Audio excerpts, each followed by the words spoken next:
guys, welcome to Wetpixel Live. My name's Adam Hanlon. I'm the editor of Wetpixel, and we'd like to thank CCAM for sponsoring this episode. CCAM have a wide range of housing, strobes, ports, and accessories, and they've just got a revamped website. So head on over to ccam.com to see what they're up to. I'm joined by my fellow contributor, Zeze Mustard. Hello, Zeze. She won't look at the camera, but she's camera shy. Who can blame her? Here, aren't you? Yeah. She's my good girl. She's 11 and a half now. Yeah. There we go. There you go. Settle down. But she's been a listener to most of these, sitting under my desk. Yeah. And of course, she's also joined by Alex. Hello, Alex. Oh, hi there, yeah.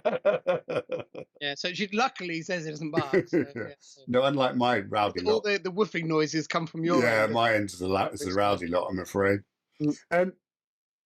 So one of the things that the trips that I've been doing early this year, first of all in the cenotes of Mexico, and secondly, as it happens in the Red Sea, both have involved, for various reasons, quite a lot of off-camera lighting work, and I've been fortunate enough to use both continuous lighting and off-camera strobes, and I thought it would be an interesting topic to kind of compare the pros and cons of both and some of the things that we can and can't do with each. So I thought I'd sort of pick your brains a bit, Alex, and we could sort of discuss a bit about but why shoot with continuous light, why shoot with strobes, and some situations where one or other might be advantageous. So sort of kick that off. I thought I'd start off in the cenotes, and obviously the first. Well, I think before that, okay, I'm just sorry to derail us straight away.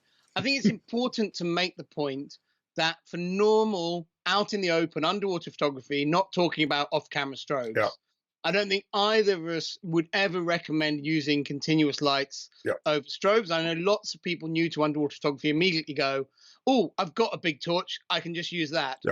There are very limited situations where it will do a decent job, and most of the time it will do a massively inferior job to strobes. And I think it's important that people don't think that this is a video promoting that. Those rules change a bit when we go into very dark environments, which is where we're about to dive into now with you in cenotes. And I think it's a point well made, Alex. I think this is a very specific discussion about some fairly specific techniques. So cenotes, sort of by definition, are dark or darker. Certainly, caves are dark, and I spent 3 weeks in Mexico shooting in cenotes, and I used a combination of both continuous lighting and off-camera, and I have to say that in the cenote environment, the continuous lighting was certainly a much easier solution. And the advantage you've got on continuous lighting in that environment is what you see is what you get. So, you switch the light on, you turn it to whatever intensity it's at, you look through the viewfinder, and pretty much that's what you're going to get when you press the shutter. And that, in that environment, bear in mind, nothing's moving in that environment. Everything's pretty still. You've got these wonderful models that can hover there motionless for hours on end and not move. So everything's very controlled. And in that environment, I think certainly continuous lighting is much easier to shoot. So the first point is, I think, it's easier. I mean, that's I think it's also worth mentioning you don't need cables and triggers as well. So it's really a lot more compact and easier to carry around. It's easier for a non-experienced assistant to use as well. You may know exactly where to position your off-camera strobe, but if you need to give it to someone else to hold, they may not have any clue at all. And whereas I think all those factors work in. And the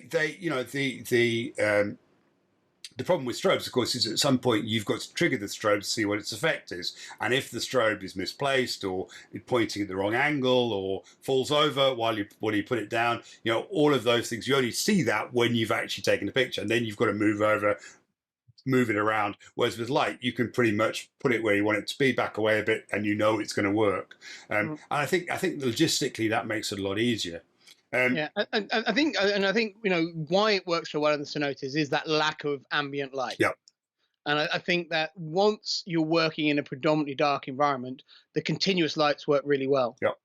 And I think this is probably, we should probably now talk about the drawback, which is where you're headed with that, Alex, in that regardless of how powerful the light is, and the lights we were using in the cinemas, we had 4 great big Kelton lights. So these are they're serious lights, and then I think sometimes we had another 3 or 4 smaller lights. So we're using 7 or 8 powerful video lights, and with those, yes, we could light up the inside of a cave or a cenote pretty adequately. But if we transposed those and took it into the second trip I did, which was to the Red Sea, and I spent quite a lot of time in the holds in the Thistlegorm, busy lighting stuff up, using remote strobe, using off-camera lighting. But there is, nevertheless, it's relatively dark, but there still is quite a lot of ambient light. And at that point, I don't think they are as effective a solution. I think the reason that's the problem is, first of all, that although these torches are ridiculously bright, you maybe need to run a reasonably long exposure and a reasonably high ISO to get that light to burn in. Yep. And when you're doing that, the ambient light also burns in as well, even in a relatively dark place, yep. because the sun is ridiculously powerful. And even when you go deep down underwater, it can still match, really big lights. I think the other thing to mention on that is that strobes are very well suited to photography, because that instantaneous light allows you to differentially control their ambient light. Yeah. Which means if you want a nice balance with ambient light, you can achieve a perfect balance. And if you want to remove the ambient light, you can also achieve that. Yeah, and that's I think that this is possibly the hitting the nail on the head. The difference between them is ambient light, isn't it, Alex? It's, if you in a situation where your scene is primarily lit by ambient lights, you definitely, or there's a fair amount of ambient light around, you definitely want to consider strobes, and I think strobes would be a better tool for the job.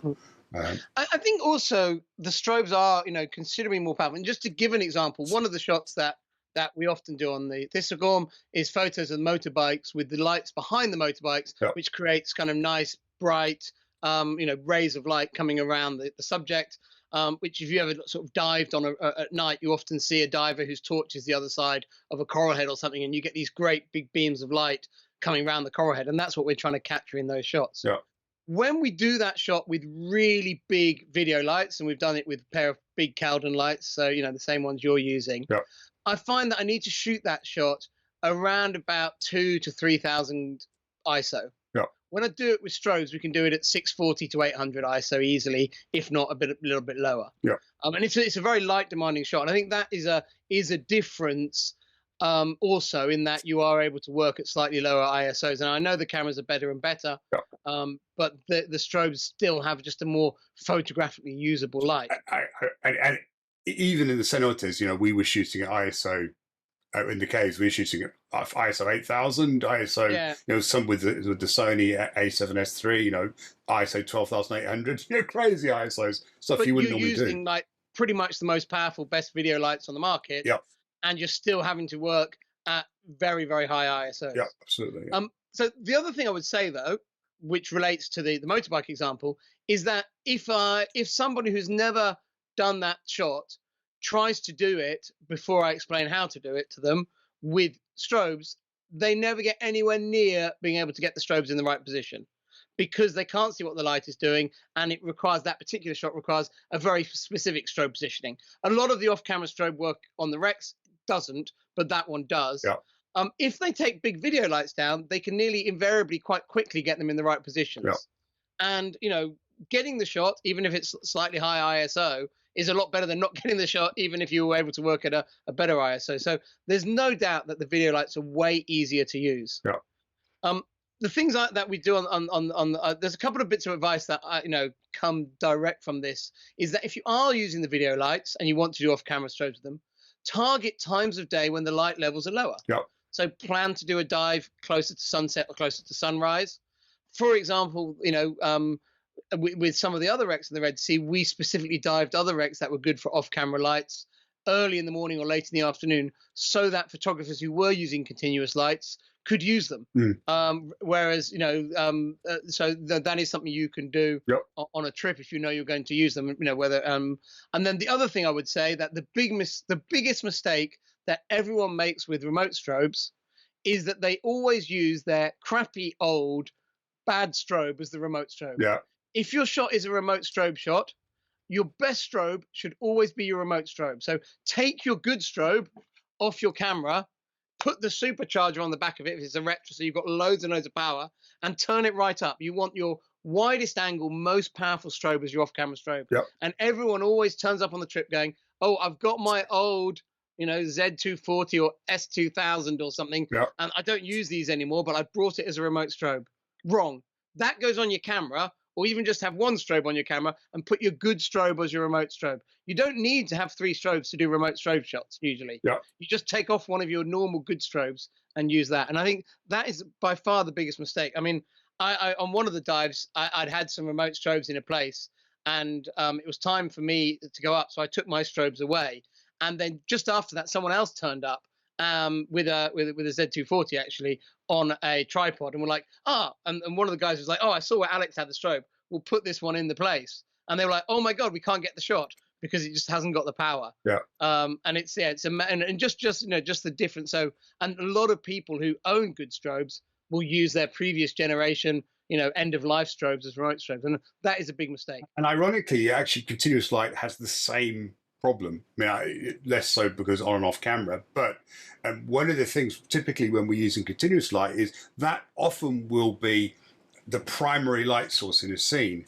So things like color temperature, things like the quality of the light actually become very important again. So this is why, frequently people will use very expensive, very optically correct lighting like Keldon's in off-camera situations, because you are actually now photographing that light. When you're shooting conventionally with a video light, the video light just really lights up the shadows, brings out a little bit of color in the foreground, but actually has a much reduced effect. When you're actually shooting towards the light and the light's appearing in the image, you see the any quality issues in the light. So ironically, again, same advice. If you're going off camera, don't use the old dive light that you've had for 25 years and you're gonna stick on and that'll work. It won't. It'll look. It's the best quality one.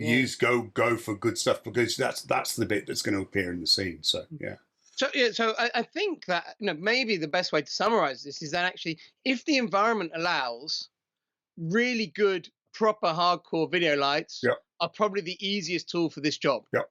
However, if you're a stills photographer, that could be a big financial investment to buy them if you don't already own them or don't know someone who can hire them out to you on location, which I know you're able to do in Mexico on the Wetpixel trips, which is a massive bonus of those trips. Yeah. If you are a stills photographer and you're using strobes, be aware that they're harder to learn. Yep. But I have to say, once you have learned them, and maybe you do some of your learning with a continuous light, when you move over to strobes, they do go in the same position. Yep. So the more you've done the technique with continuous lights and use that to learn, maybe, when you go over to strobes, they actually become quite easy to use. Yeah. And I find I can work very fast with off-camera strobes just because I've done plenty of it in the past. Yeah. And you learn quite quickly what works and what doesn't. Yeah, I think that's an excellent. So yeah, it's probably a good way to view it. So both have pros and cons, and they're yeah, absolutely. Thank you, Alex. That's wonderful. Alex has some very iconic off-camera strobe images. If they search the metadata on amustard.com, does it say off-camera? I do sometimes write off-camera in the caption, so it will come up. Yep. But yeah, I think if you just type the word off in, it's probably quite a good search term. Yep. You might find them.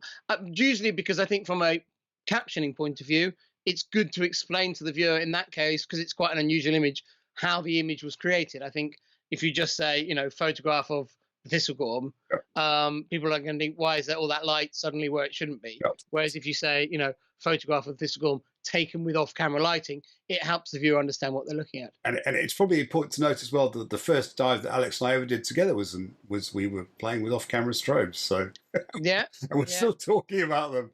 yeah. We'll be going on banging on about them in 10 years. Ages, yeah. Thanks very much, Alex. And many thanks again to CCAM for sponsoring this episode. We really appreciate the support. And thank you to all for watching. Please feel free to add any comments or suggestions in the comments box and drop us a like if you enjoyed it. Thank you very much.